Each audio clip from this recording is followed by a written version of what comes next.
First thing I would like to say is that I'm very happy that I've been invited in Manipur to come and grace this occasion. And at the very outset, I want to let everyone know that I have a very long association personally with the state, with the erstwhile kingdom of Manipur. In Tripura, we call you all Thanglaipak. You all mentioned to us as Takhel. And our association with Tripura and Manipur is not that of 75 or 80 years since India was created. Our association goes back with Manipur for centuries. And whenever I feel that someone is inviting me from Manipur, I don't feel that I'm going to another state. I feel like I'm coming to one of my own states where my ancestors came from. My great-grandmother, our ancestors are all from the same blood and same DNA. So today, while we speak about alliances, it is a democratic alliance. People are aligned by political ideology. Sometimes people are aligned for personal interest, sometimes for larger interest. But I cannot ignore the fact that my alignment with Manipur is that of DNA, and I cannot take the DNA out of myself. So I come here in the very beginning. I don't have a speech written here. Generally people prepare for a speech. I don't have a speech written here. I want to speak from what is within my heart. We are the indigenous people of Northeast. You are the indigenous people of Northeast. And the sad part is, while we unite every year on the 9th of August, for 364 days, we are divided. As Khasis, Garos, Jaintias, amongst the Nagas as Semas, Aus, Lothas. We are divided as Maiteis. Within Maiteis, we are divided as Pagans. We are divided as Kuki. We are divided as Nagas. We are divided as Apatani. We are divided as Nishi, as different communities, Dimasas, Bodos. Amongst Assam, there is so much of division. So while we unite for one day in a year, we forget that unity is not a birthday. It cannot be celebrated as a Valentine's Day. It cannot be celebrated as a birthday. Unity has to be consistent and persistent. It is very easy to divide us today. It is very easy to divide us today. We are divided in the name of religion. Sometimes we are divided in the name of language. We are divided in the name of parties. We are divided in the name of you are from this community and I am from this community. But all this divide is artificial.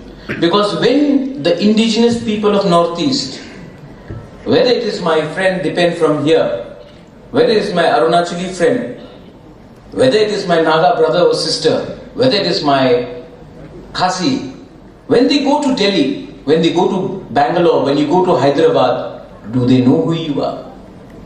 Do they know which religion you belong to? Do they even understand that there are different states, different tribes? No. And we get discriminated. We get looked down upon. And we allow this to happen to ourselves. You know why? Because within our own backyard, we can't settle our differences. In Delhi, in Bangalore, in Hyderabad, I have seen a Khasi and a Garo friend. I have not seen that in Shillong or in Tura. In Manipur, I have not seen a Meitei and a Naga being friends as much as I've seen it in Munirka and Delhi. I have not seen a DebBarma and a Jamatia being as close to each other in Bangalore, in Tripura, but in Bangalore they are brothers. That's because when we are targeted, we unite, we become one. But we then come back to our backyard and we don't realize that the people who have taken advantage of our exploitation are the same people who don't know who is what. Today in our lands, my friend from Assam was talking about natural resources. Today in our land, we have the best coal, the best limestone, we have the best sand, we have oil, we have gas, we have tea, we have tourism. Yet, the stakeholders are people from outside. Why? Is it a dream of an indigenous person? To be a person who will forever in his life be an employee, or when will you become the owner of the land, the owner of the business which brings you a secure next generation? Politically, I belong to a Tipra Matha party. I have my friends from Tripura here as well. Just now one of the MLAs said, we don't want to become another Tripura. Well, you don't have to become another Tripura. In another 15 years, Assam will be worse than Tripura because we have started fighting back. We started fighting back, and I learned it not because somebody inspired me. It was my tribal, my Jatbindrio friends from Shillong who inspired me to go back to Tripura and fight for what is ours. And I learned it. It was not any Maharaja from Jaipur or from Gwalior who told me to go and fight for my people. It was a Kong in a Jadov stall who told me, this is your land, you should go and fight. There are people here, youngsters. I've seen you fight for your community. I've seen you fight for how you look, what you eat.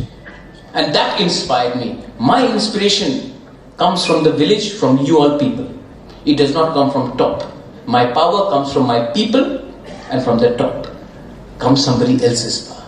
We are not here because of the blessings of New Delhi. We are here because of the prayers of our people. A gentleman here just said, he mentioned God. From Mizoram, I think. There was a gentleman who mentioned something about God is there. God is there. But we have to follow the path of God.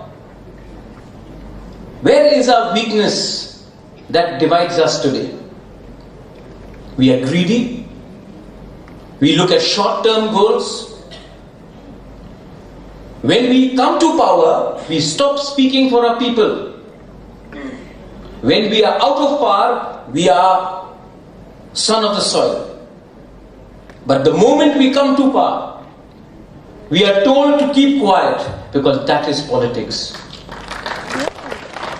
Sitting here in Imphal, I want to pass on the message to my people in Tripura. I don't care if I remain in power or out of power, because my real power comes from my community, and my community, if my community is not happy, there is no use of having an MP or few ministers, because the ultimate goal,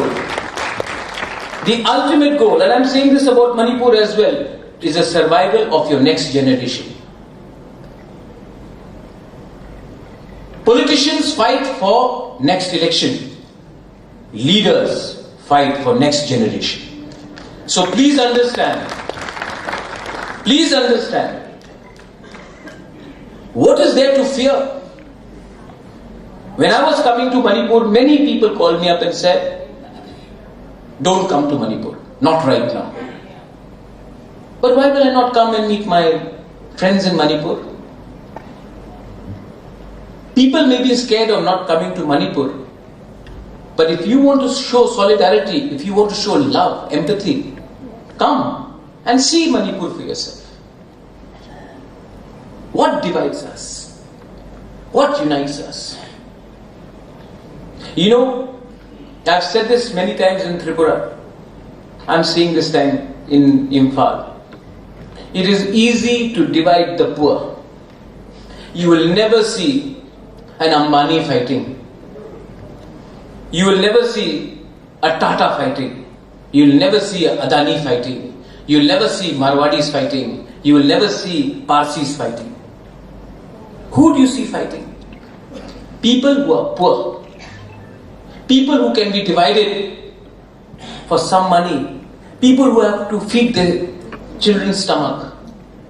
So you can give 500 rupees and say, chant BJP Zindabad. They will say BJP Zindabad. Say 1000 rupees, say Tipra Motha, my party Zindabad. They will say Tipra Motha Zindabad. Somebody will come and say 1500 rupees, say Congress Party Zindabad. They will say, because they have to feed the stomach. It is always easy to divide the poor, whether it is in Africa, whether it is in Bihar or UP, where there is abject poverty, or Bengal, or whether it is the Northeast. And when we are divided and when we are poor, all our resources, whether it is limestone, coal, gas, tea,